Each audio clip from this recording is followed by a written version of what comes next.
स्वयं में ही जनता को बड़ा ठगा हुआ महसूस होता है अध्यक्ष जी।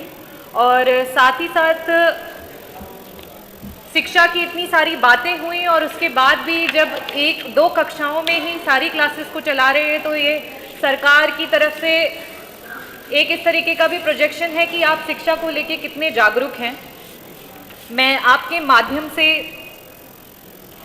मंत्री जी से, जबकि उन्होंने ऑलरेडी ये बता दिया है कि ना तो सरकार के पास बच्चों के लिए प्रॉपर इंफ्रास्ट्रक्चर है, साथ ही साथ उनको सम्मानजनक तरीके से शिक्षा ग्रहण करने का अधिकार भी नहीं है। ऐसा क्यों? क्योंकि अधिकांश जगहों पर बच्चे आज भी टाट पट्टी पर बैठ करके पढ़ रहे हैं, चाहे वो भीषण गर्मी हो, चाहे वो ठंडी हो, चाहे बरसात, और अधिकांश जगह की जो इमारतें हैं वो जर्जर हो चुकी हैं।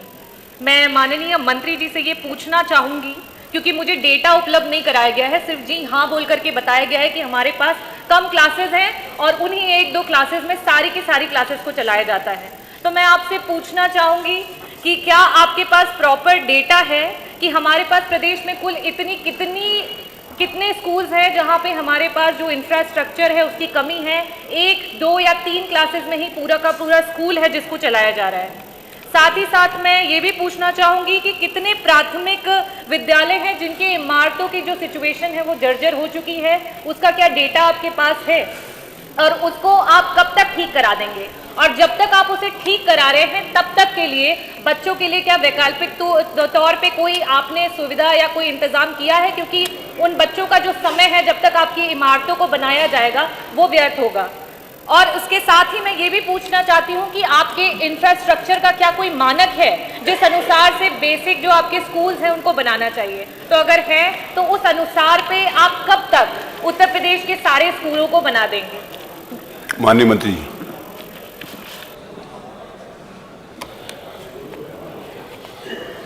माननीय अध्यक्ष महोदय, माननीय सदस्य ने विद्यालयों में जो कक्षों को लेकर के अपनी चिंता जताई है।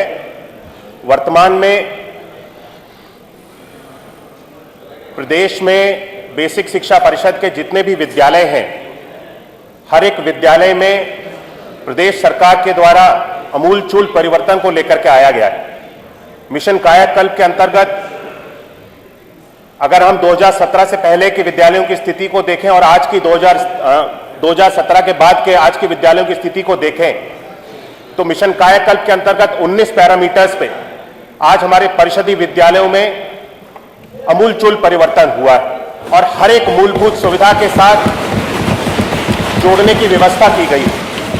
हमारे विद्यालयों में, परिषदीय विद्यालयों में, जहां बच्चों के लिए टॉयलेट तक की व्यवस्था नहीं थी, क्लासरूम तो बहुत बड़ी बात है, लेकिन बच्चों के लिए विद्यालय में ना पीने की पानी की व्यवस्था थी, ना टॉयलेट की व्यवस्था थी। आज हर एक सुविधा को परिषदीय विद्यालयों में पहुंचाने का कार्य हमारी सरकार के द्वारा पिछले 5 वर्ष के कार्यकाल में किया गया है।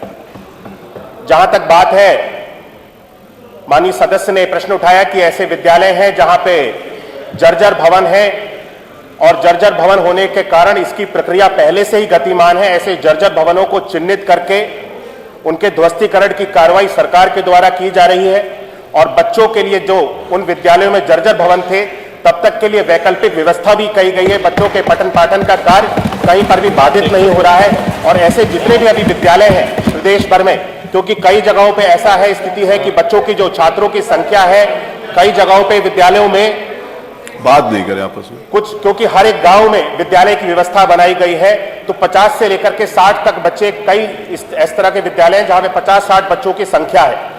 तो वहां पे 1-2 कमरों में या फिर 1 कमरों में मेरे पास संख्या है प्रदेश भर में, जिन पे आगे भी अभी कार्रवाई की जा रही है।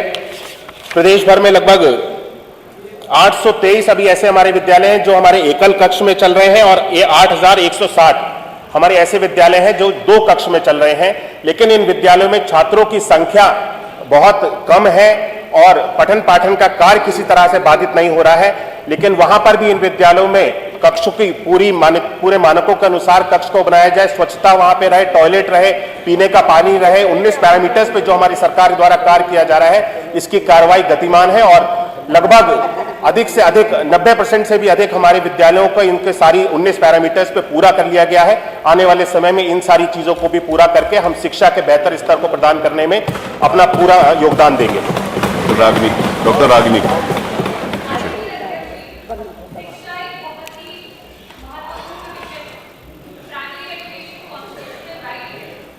और मैं इस पे आदरणीय मंत्री जी से ये बोलना चाहूंगी कि अगर आप कह रहे हैं कि सारे पैरामीटर्स पे हमारी सरकार और आपकी सरकार में जमीन आसमान का फर्क आ चुका है, अगर हम प्राथमिक शिक्षा के विद्यालयों की बात करें तो क्या सरकार इस बात पे राजी होगी कि हम एक कमेटी का गठन करके जिसमें हमारे मेंबर्स पक्ष के भी हों और विपक्ष के भी हों, एक निरीक्षण किया जाए और निरीक्षण करके देखा जाए कि वो स्कूल्स की क्या सिचुएशन है, चाहे वो क्लासरूम्स हो, बेसिक सैनिटेशन हो या आपके जो भी पैरामीटर्स हो, और उसको यहाँ पे रखा जाए। और ये सिर्फ आलोचना का विषय नहीं है, ये एक बेटरमेंट की तरफ हमें लगता है कि सरकार को ये कदम आगे बढ़ाना चाहिए, एक कमेटी का गठन करना चाहिए।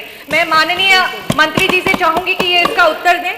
साथ ही साथ जो भी अध्यापक हैं, जो टीचर्स हैं, जो तैनात हैं, उनको हेल्थ या मेडिकल फैसिलिटीज नहीं उपलब्ध हैं, तो मैं माननीय मंत्री जी से उसका भी अनुरोध करूंगी कि जिस तरीके से बाकी विभागों में टीचर्स को हेल्थ का इंश्योरेंस प्रोवाइड किया जाता है, यहाँ पे भी कैशलेस हेल्थ इंश्योरेंस की सुविधा को प्रोवाइड किया जाए। ये 2 क्वेश्चंस के आंसर। टीचर्स के लिए पूछा, और सर साथ ही साथ कमेटी के लिए भी। टीचर्स के लिए और कमेटी के लिए। 1 मिनट माननीय अध्यक्ष जी। अरे रुकिए ना, जवाब आने। अरे आप जबरदस्ती खड़े हो जाते हैं, आप हर क्वेश्चन में खड़े हो जाते हैं ना।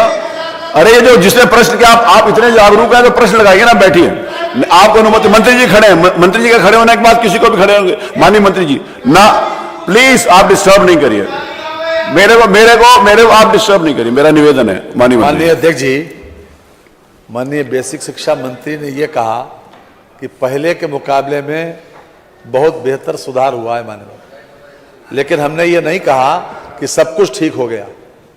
सब कुछ ठीक हो गया नहीं कहा, सुन लीजिए। नहीं जवाब दीजिए।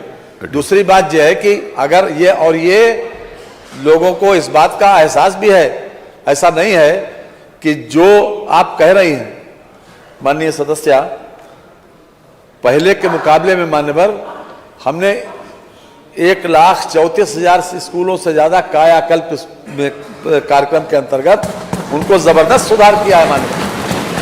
और ये बात ग्रामीण क्षेत्र में पब्लिक परसेप्शन भी इसी आधार पर बना कि बीजेपी की सरकार में ये सुधार की तरफ काफी कुछ बढ़े हैं। लेकिन मान्यवर ये बिल्कुल सही है कि अभी बहुत कुछ करना बाकी भी है, हम ये मानते हैं, इसलिए कमेटी की आवश्यकता नहीं है। मैं खास तौर से इसी बात को कोट करने खड़ा हुआ हूं। और आगे भी सरकार की मंशा यह है कि हम हर तरह से बेसिक शिक्षा को जितना सुधार कर सकते हैं उतना करेंगे माननीय। डॉक्टर पल्लवी पटेल, प्रश्न संख्या 13, डॉक्टर पल्लवी पटेल हैं। माननीय अध्यक्ष जी, छात्र बढ़ना चाहिए। माननीय मंत्री जी ने स्वीकार किया कि 51,000